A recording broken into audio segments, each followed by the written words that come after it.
ചേട്ടാ, നമ്മൾ ഈ ചെറുപ്പത്തിലൊക്കെ പോക്കറ്റ് മണി എന്നൊക്കെ ചേട്ടൻ കേട്ടിട്ടുണ്ടോ? പോക്കറ്റ് മണി എന്ന് കേട്ടിട്ട് മാത്രമേ ഉള്ളൂ, എനിക്കൊന്നും അത് കാണാനുള്ള ഭാഗ്യം ഉണ്ടായിട്ടില്ല. അത് സെയിം അവസ്ഥയാണ് എനിക്കും. കാരണം വീട്ടുകാരെ നിന്ന് പൈസ പോകുന്ന ഒരു പരിപാടിയാണ്ട് തോന്നുന്നു എന്നോട് ഇതിനെ പറഞ്ഞു തന്നിട്ടില്ല ഈ പോക്കറ്റ് മണി എന്താണെന്ന്. അപ്പം ഞാനിത് ആദ്യമായിട്ട് കേൾക്കുന്നത് 7ാം ക്ലാസ്സിൽ വെച്ചിട്ട് മോറൽ സയൻസിൻ്റെ ക്ലാസ്സിൽ വെച്ചാണ്. അപ്പം ടീച്ചർ എന്നോട് ചോദിച്ചു, Leo what is pocket money? ഉത്തരം അറിയത്തില്ല. എൻ്റെ തൊട്ടടുത്ത് എൻ്റെ ഒരു ബെസ്റ്റ് ഫ്രണ്ട് ഉണ്ട് എന്ന് പറഞ്ഞാൽ ഞങ്ങൾ ചങ്കാണ്, കരളാണ്.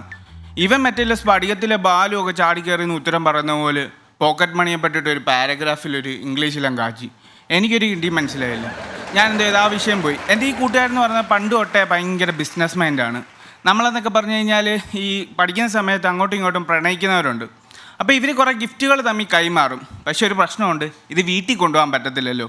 ഈ പെൺകുട്ടികളാകുമ്പോൾ ഇത് വീട്ടിൽ പിടിക്കുമല്ലോ. അപ്പം നമ്മുടെ റോജൻ എന്തോ ചെയ്യും, ഇതൊരു റെൻറ്റിന് ഇവൻ്റെ വീട്ടിൽ സൂക്ഷിക്കും. ഇപ്പം നമ്മളൊരു കിടക്കുമ്പോഴൊക്കെ ഒരു തലേണ കെട്ടിപ്പിടിച്ചൊക്കെയാണ് കിടക്കുന്നതെങ്കിൽ റോജൻ ഈ ടെഡി ബെയറുകളുടെ ഇടയിലാണ് കിടക്കുന്നത്. നമുക്ക് ഈ വയസ്സ് കൂടുന്തോറും പോക്കറ്റ് മണിയുടെ അളവ് കുറഞ്ഞുകൊണ്ടേയിരിക്കും. ഇപ്പം ലാലേട്ടനൊക്കെ പറയും ഉയരം കൂടുന്തോറും ചായയുടെ രുചി കൂടും. ഇതിൻ്റെ നേരെ ഓപ്പോസിറ്റാണ് നമുക്ക്. കാരണം വയസ്സ് കൂടുന്തോറും കിട്ടുന്ന പോക്കറ്റ് മണി കുറഞ്ഞുകൊണ്ടേയിരിക്കും. ഇതോർത്ത് വിഷമിച്ചൊരു ദിവസം കട്ടിലെ കിടക്കാൻ സമയത്ത് എൻ്റെ പഴയ കൂട്ടുകാരൻ റോജൻ വിളിക്കുക, അളിയ എവിടാ? ഞാൻ പറഞ്ഞ അളിയ കട്ടിലെ കിടക്കുക, കുറച്ച് സമയം ഉണ്ടാവും നമുക്ക് സംസാരിക്കാൻ. ഞാൻ പറഞ്ഞു പിന്നെന്താടാ, ഇഷ്ടം പോലെ സമയം, അത് മാത്രമേ ഉള്ളൂ. മലയാളി എനിക്ക് ഇഷ്ടപ്പെട്ട കാർ ഏതാ? ഞാൻ അവനോട് പറഞ്ഞ് അളിയ എനിക്കൊരു ബൈക്കാണ് താല്പര്യമെന്ന്.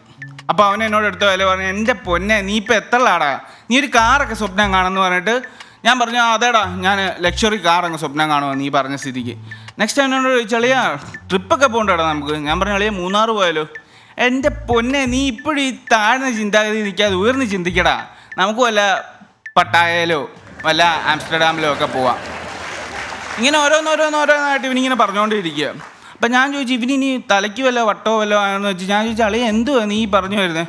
അളിയ മാസം 2 ലക്ഷം ഉണ്ടാക്കാവുന്ന ഒരു സ്കീമിനെ പറ്റി ഞാൻ പറയാൻ പോകുന്നത്. വീട്ടിലിരുന്നുകൊണ്ട് എനിക്ക് 2 ലക്ഷം രൂപ. ഞാൻ പറഞ്ഞു അളിയ ഉള്ളതാണോ? അളിയ അതിന് മുന്നേ കുറച്ച് ഡയലോഗുണ്ട്, അതൊക്കെ നീ ഒന്ന് കേൾക്ക്, കുറച്ച് കഥകളുണ്ട്.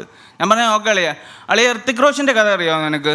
ഋത്തിക് റോഷൻ്റെ 6 വിരലുമായിട്ടാണ് പുള്ളി ജനിച്ചത്. പക്ഷേ പുള്ളിയുടെ വീട്ടുകാർക്ക് പറഞ്ഞ് ഇവനൊരു നിർഭാഗ്യമാണ്.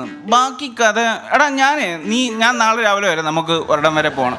അങ്ങനെ ഇവൻ ഈ കഥ കംപ്ലീറ്റ് ചെയ്യാതെ എന്നെയും കൊണ്ട് ഒരു ഹോട്ടലിലേക്ക് ചെന്നു. ഹോട്ടലിൽ ചെന്നപ്പം ഇതുപോലെ നേരത്തെ പണിയില്ലാത്ത കുറേ ആമ്പിള്ളേരിങ്ങനെ ഇരിക്കുകയാണ്. ഭയങ്കര കലവിലെ സംസാരമൊക്കെ. ഞങ്ങൾ ഫസ്റ്റ് ബെഞ്ചിലേ പോയി സീറ്റ് പിടിച്ചു. കാരണം 2 ലക്ഷം രൂപയുടെ ട്രിക്ക് ആദ്യം നമ്മളാണല്ലോ അറിയേണ്ടത്. അപ്പോൾ ഒരു സാറുണ്ട്, പുള്ളിയുടെ പേരാണ് പീറ്റർ. പുള്ളി കുറേ ബ്ലാക്ക് ക്യാറ്റ്സും ഒക്കെ ആയിട്ടൊക്കെ കറങ്ങി അങ്ങോട്ട് വന്ന് നിന്നിട്ട് ഇവരെയൊക്കെ വകഞ്ഞു മാറ്റി ഞങ്ങളുടെ ഫ്രണ്ടിലേക്ക് വന്ന് നിന്നിട്ട് പുള്ളി അങ്ങ് പറഞ്ഞു തുടങ്ങുക. ഫുൾ അപമാനമാണ്. കാരണം എന്താണെന്ന് വെച്ച് കഴിഞ്ഞാൽ എന്നെ ചൂണ്ടിട്ട് പറഞ്ഞു നീ ജനിച്ചതൊരു ദരിദ്രനായിട്ടായിരിക്കാം, പക്ഷെ നീ നാളെ മരിക്കുന്ന ദരിദ്രനാണെങ്കിൽ അത് നിൻ്റെ മാത്രം കുറ്റമായിരിക്കും. നീ എൻ്റെ കയ്യിലോട്ട് നോക്ക്, ഈ വാച്ചിൻ്റെ വില എന്ന് പറഞ്ഞാൽ 12 ലക്ഷം രൂപയാണ്. നീ ഇതുവരെ 12 രൂപയെങ്കിലും മാസം സമ്പാദിച്ചിട്ടുണ്ടോ? ഇതൊക്കെ കേൾക്കുമ്പോൾ എന്ന് പറഞ്ഞാൽ എങ്ങനെയാലും 2 ലക്ഷം രൂപ മാസം സമ്പാദിക്കണമെന്നുള്ളൊരു ഉൾപ്രേരണ നമ്മുടെ ഉള്ളിൽ നിന്ന് തന്നെ വരും. കാരണം അതുപോലത്തെ അപമാനമാണ് നമ്മൾ അപമാനിക്കുന്നത്.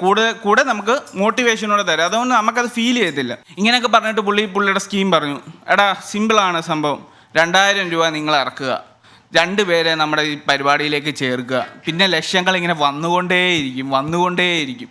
ഞാൻ പറഞ്ഞു റോജ ഇതൊക്കെ ഉള്ളതാണോ? എൻ്റെ കൂട്ടുകാരനോട് ചോദിച്ചു. അവൻ പറഞ്ഞു അളിയ വലിയ ആളുകൾ പറയുമ്പോൾ നീ അതിനെ സംശയിക്കാൻ പാടില്ല.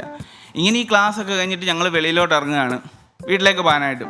അപ്പം പീറ്റർ സാറ് റോഡിൽ നിൽപ്പുണ്ട്.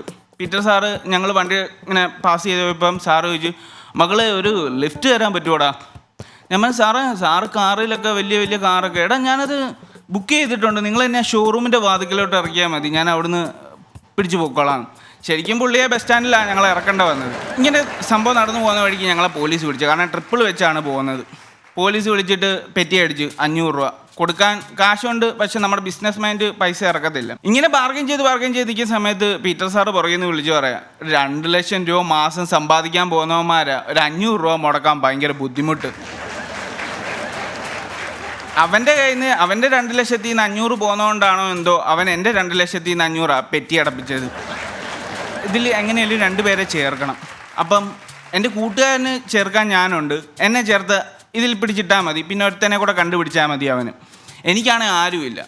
ആരെ കുഴി ചാടിക്കുമെന്ന് ആലോചിച്ചുകൊണ്ടിരുന്നപ്പോഴാണ് എനിക്ക് എൻ്റെ അച്ഛൻ്റെ അമ്മയുടെ മുഖം ഓർമ്മ വന്നത്. ഞാൻ വീട്ടിലേക്ക് ചെന്ന് രണ്ടുപേരെയും പിടിച്ച് സ്നേഹത്തിൽ സോഫയിലൊക്കെ ഇരുത്തിട്ട് അമ്മയുടെ മുന്നിലോട്ട് കൈ ചൂണ്ടി ഞാനൊരു വർത്താനം അങ്ങ് പറഞ്ഞു. നിങ്ങൾ ജനിച്ചതൊരു ദരിദ്രമായിട്ടായിരിക്കാം, പക്ഷെ മരിക്കുന്നത് ദരിദ്രയാണെങ്കിൽ നിങ്ങളുടെ മാത്രം കുറ്റമായിരിക്കും. അമ്മ ഇത് കേട്ടപ്പോഴേ ഒന്നും മുറുമുറുത്തു. എൻ്റെ അമ്മയെന്ന് പറയുന്ന ഒരു സൂപ്പർ ഹീറോ ടൈപ്പ്. നിങ്ങൾക്കറിയാമല്ലോ, ഈ സൂപ്പർ ഹീറോകൾക്കൊക്കെ നികൃഷ്ട ജീവികളെ തല്ലിക്കൊല്ലാനായിട്ട് ഒരു ടൂളുണ്ട്. അതായത് ഇപ്പം നമ്മൾ തോർ എടുക്കുവാണെങ്കിൽ പുള്ളിക്കൊരു ഹാമറുണ്ട്, നമ്മുടെ ക്യാപ്റ്റൻ അമേരിക്ക എടുക്കുവാണെങ്കിൽ പുള്ളിക്കൊരു ഷീൽഡുണ്ട്. എൻ്റെ അമ്മയ്ക്കെന്ന് പറഞ്ഞ ഒരു കണ്ണോപ്പയാണ് ഉള്ളത്. അത് വെച്ചിട്ട് നികൃഷ്ട ജീവിയായ എന്നെ തല്ലിക്കൊല്ലാനായിട്ട് ഇരിക്കുകയാണ് അമ്മ.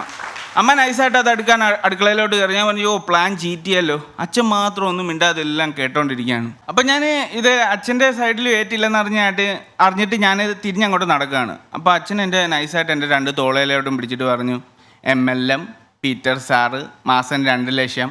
കാരണം പുള്ളി ഓൾറെഡി ക്ലാസ്സിന് പങ്കെടുത്ത്. അപ്പോഴേ എനിക്ക് മനസ്സിലായി ഇത് പാരമ്പര്യമായിട്ട് കിട്ടിയ ഒരു സംഭവമാണെന്ന് എനിക്ക് മനസ്സിലായി. So that was my time. My name is Leo. Thank you.